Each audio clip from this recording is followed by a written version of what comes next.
अब हम बात करते हैं हेल्थ इंश्योरेंस की।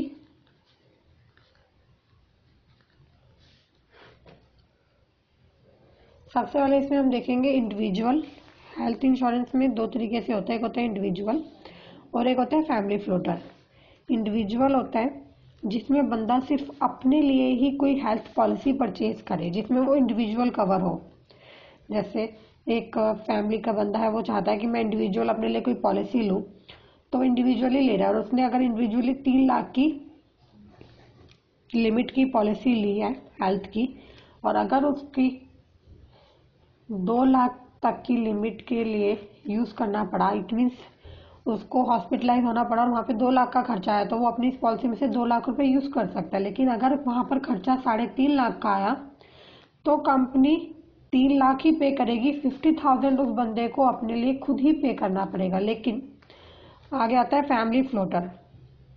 फैमिली फ्लोटर में क्या होता है, नाम से क्लियर है, यहाँ पर बंदा अपनी पूरी फैमिली को कवर करके चलता है, हस्बैंड, वाइफ, चिल्ड्रन या हस्बैंड के पेरेंट्स या वाइफ के पेरेंट्स।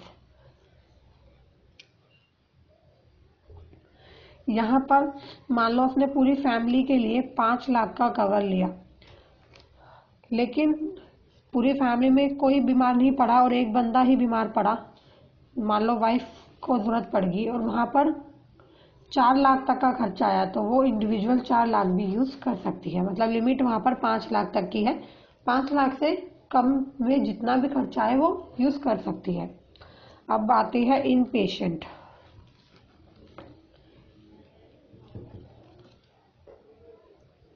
इन पेशेंट वो पेशेंट होते हैं जो हॉस्पिटल में एडमिट होते हैं और तब वो ट्रीटमेंट लेते हैं। लेकिन आउट पेशेंट होते हैं वो जो हॉस्पिटल में एडमिट नहीं हो रहे बट वो ट्रीटमेंट ले रहे हैं। आगे आता है टीपीए। टीपीए मोस्ट इंपॉर्टेंट है, third party administrator. Third party administrator किस तरीके से वर्क करता है, जब हम पॉलिसी लेते हैं तो वहां पर कंपनी एक कैशलेस कार्ड ऑफर करती है। उस कैशलेस कार्ड के साथ एक हॉस्पिटल की लिस्ट होती है जिसे हम बोलते हैं नेटवर्क प्रोवाइडर।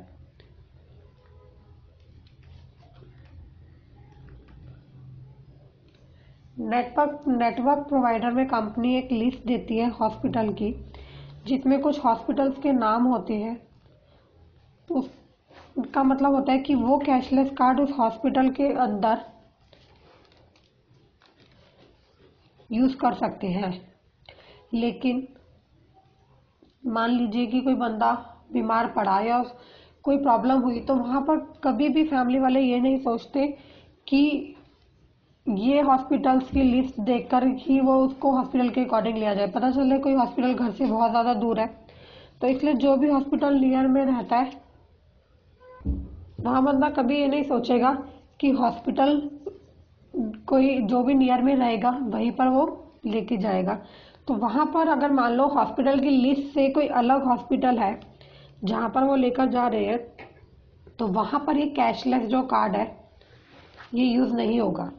तो वहाँ पर पर्सन को क्या होता है, या तो वो खुद पे करे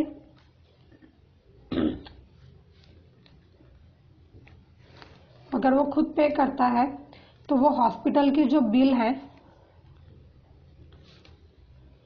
वो सब कलेक्ट करके टीपीए को देगा, थर्ड पार्टी एडमिनिस्ट्रेटर को। Third party administrator direct company से कॉन्ट्रैक्ट करती है और जो भी इसके जो बिल्स होंगे टोटली वो वहाँ पर सबमिट करेगी, और देन वो बिल्स सबमिट होने के बाद 10 to 15 डेज के अंदर उसको अमाउंट रिटर्न हो जाएगा। इट मीन्स इसको बोलते हैं री इन्वेस्टमेंट।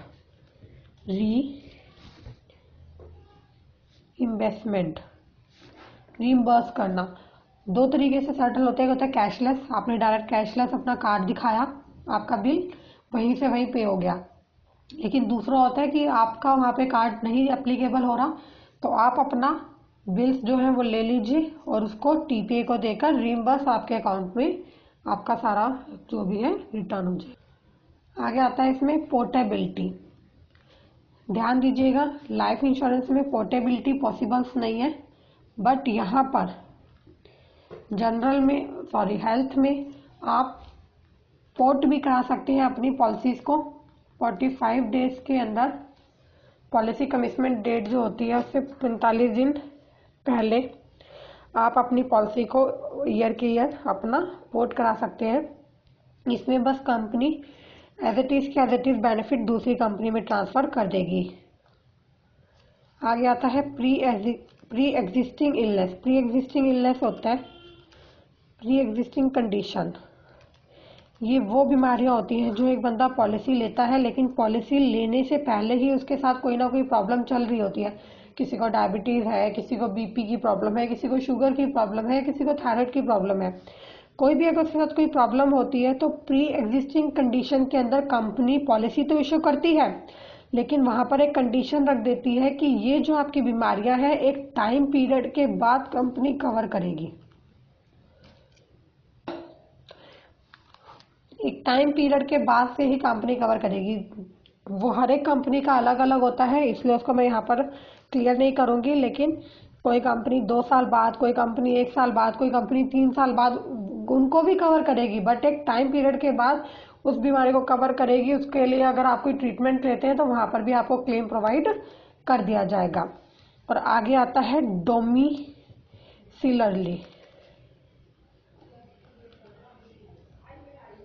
डोमिसिलरली होता है वो ट्रीटमेंट जो कंपनी घर में रहकर ही प्रोवाइड करती है। कई लोग होते हैं हॉस्पिटल में जो सारी फैसिलिटीज़ होती हैं वो कंपनी घर में दे देगी, हॉस्पिटल वाले प्रॉपर बेड दे देंगे, प्रॉपर मशीन्स दे देंगे, हर चीज़ उनको प्रोवाइड करेंगे और वो बिल्कुल डोमेस्टिक घर में ही वो सब ट्रीटमेंट वो लोग यूज़ कर सकते हैं।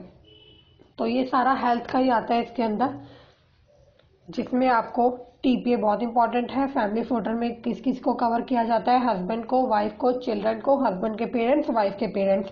इंडिविजुअल में बंदा सिर्फ खुद को कवर करता है। Inpatient insured who undergoes treatment after getting admit in the hospital, और outpatient insured who undergoes treatment without getting admit to the hospital, जो हॉस्पिटल में एडमिट नहीं होते बट फिर भी ट्रीटमेंट लेते हैं।